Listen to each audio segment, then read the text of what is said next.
استغفر الله العظيم استغفر الله العظيم استغفر الله العظيم الذي لا إله إلا هو الحي القيوم وأتوب إليه. أعوذ بالله من الشيطان الرجيم. بسم الله الرحمن الرحيم. الحمد لله رب العالمين والصلاة والسلام على أشرف الأنبياء والمرسلين وعلى آله وصحبه أجمعين. رب اشرح لي صدري ويسر لي أمري واحلل عقدة من لساني يفقهوا قولي. اللهم ارزقنا فهم النبيين وحفظ المرسلين برحمتك يا أرحم الراحمين والحمد لله رب العالمين. Assalamualaikum warahmatullahi wabarakatuh. Alhamdulillah yang dimuliakan para tetamu Allah dan para pendengar sekalian, InsyaAllah pada malam ini kita akan sambung bacaan hadis kita yang bertajuk solat-solat sunat, insyaAllah.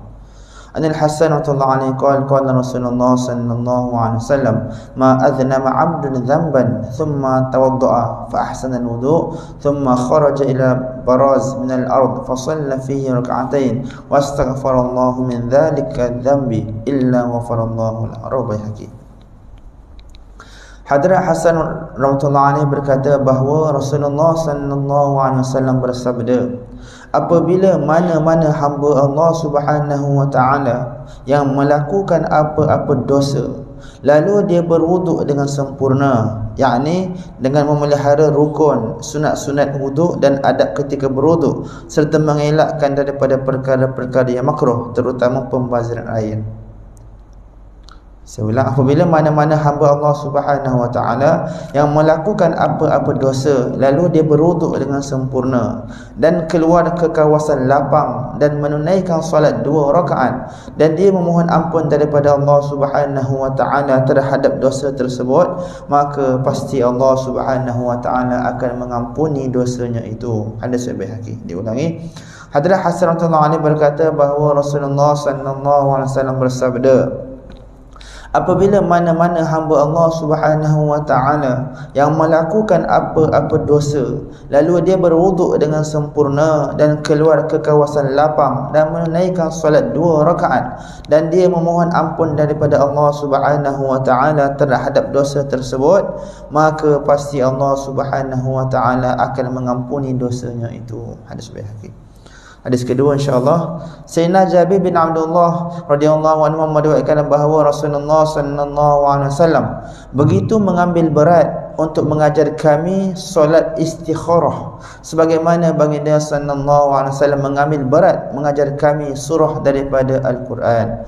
Baginda sallallahu alaihi wasallam bersabda, apabila sesiapa daripada kamu menghadapi sesuatu urusan yang dia risau tentang natijah urusan itu, maka hendaklah dia beristikharah dengan cara ini, iaitu hendaklah dia bersolat sunat 2 rakaat lalu berdoa, Allahumma inni astakhiruka bi'ilmik wa astaqdiruka biqudratik wa as'aluka min fadlikal 'azim fa innaka taqdiru wa la aqdir wa ta'lamu wa la a'lamu anta 'allamul ghuyub. Allahumma in kunta ta'lamu anna hadzal amr khairun li fi dini wa ma'ashi wa aqibatu amri aw qala ajili amri wa ajili faqdirhu li wa yassirhu li thumma barik li fi wa in kunta ta'lamu anna hadzal amr sharrun li fi dini wa ma'ashi wa aqibatu amri aw qala fi ajili amri wa ajli fasrifni anhu fasrif anni wasrifni anhu waqdur li al khairu haitsu kan thumma ardini bih. Yang bermaksud, ya Allah, dengan perantaraan ilmumu aku memohon kepadamu kebaikan, dan dengan perantaraan kudratmu aku memohon kepadamu kekuatan, dan aku meminta daripadamu akan kurniaanmu yang besar, kerana sesungguhnya engkau maha berkuasa atas segala urusan sedangkan aku tidak berkuasa untuk berbuat apa-apa, dan engkau maha mengetahui segala sesuatu sedangkan aku tidak mengetahui apa-apa, dan engkaulah maha mengetahui segala perkara yang ghaib. Ya Allah, sekiranya engkau mengetahui bahawa sekiranya engkau mengetahui bahawa sesungguhnya perkara ini baik untukku dalam hal agamaku, urusan kehidupanku dan kesudahan urusanku, maka tentukanlah permudahkanlah dan berkatkanlah perkara ini untukku. Dan sekiranya engkau mengetahui bahawa sesungguhnya perkara ini buruk untukku dalam hal agamaku, urusan kehidupanku dan kesudahanku, maka jauhkanlah perkara ini daripadaku dan jauhkanlah aku daripadanya, dan tentukanlah untukku kebaikan di mana-mana sahaja kebaikan itu berada. Kemudian jadikanlah aku redha dengan kebaikan itu. Apabila membaca kedua-dua lafaz hazal amr, yakni perkara ini, semasa berdoa, maka hajat yang didoakan hendaklah dibayangkan. Jadi kat sini Nabi ajar solat sunat istikharah. Yang mana sahabat cerita Nabi SAW ajar solat istikharah ni detail, sebagaimana Nabi mengajar surah-surah daripada Al-Quran. Maksud sejibit macam mana cara nak melakukan solat istikharah. Jadi saya ulang sekali ya. Sayyidina Jabir bin Abdullah radhiyallahu anhu meriwayatkan bahawa Rasulullah sallallahu alaihi wasallam begitu mengambil berat untuk mengajar kami solat istikharah, sebagaimana baginda sallallahu alaihi wasallam mengambil berat mengajar kami surah daripada Al-Quran.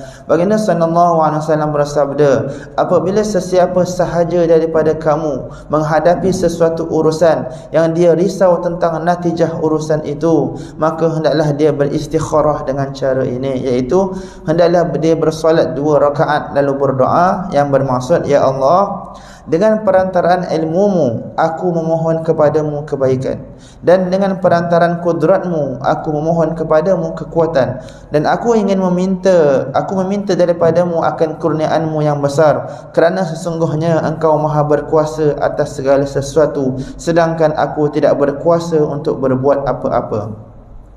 Dan engkau maha mengetahui segala sesuatu, sedangkan aku tidak mengetahui apa-apa, dan engkaulah maha mengetahui segala perkara yang ghaib.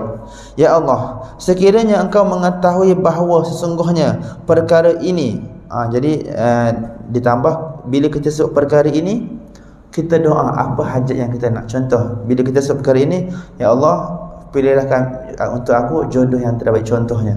Jadi dalam perkara itu, kalau kita ada 2-3 contoh jodoh, sebut 3-3 nama.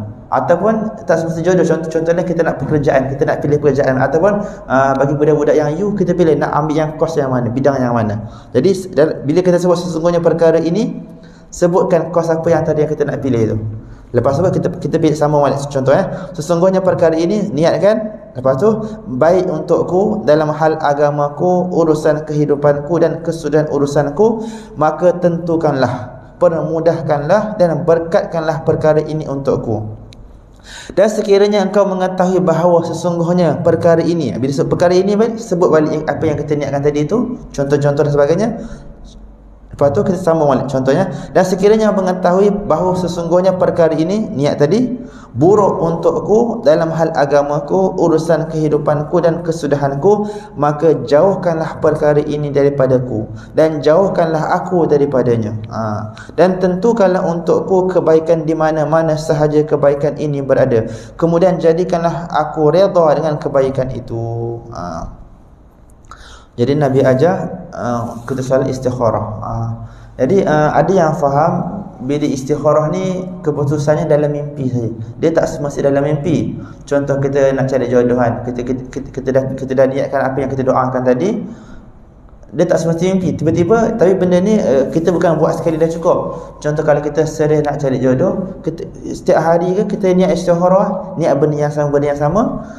Nak bagi tahu, kalau benda tu baik untuk kita nak ke arah itu akan jadi lebih mudah. Jadi contoh, kalau kita nak jodoh, dari segi pertunangan, mak ayah dan mereka, keluarga mereka baik, jadi Allah Ta'ala akan mudahkan.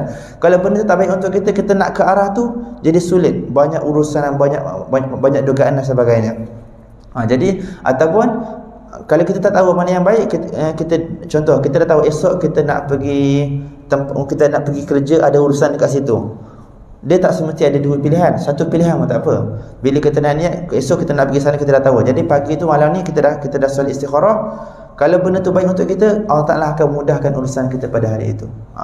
Jadi tak kira lah, kemungkinan kita ada nak ditimpa musibah, Allah Ta'ala jauhkan musibah dan sebagainya.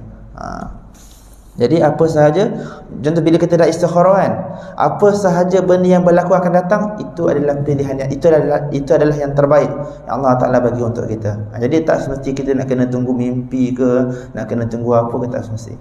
Boleh insya-Allah. Jadi insya-Allah alhamdulillah apa yang kita dengar dapat kita amalkan dan sampaikan insya-Allah. Kita tutup majlis kita dengan tasbih kifarah dan suratul subhanakallah. Astaghfiruka wa atubu ilaih. Bismillahirrahmanirrahim. Wal 'asri innal insana lafi khusr illa alladhina amanu wa amilus solihat wa tawassaw bil haqqi wa tawassaw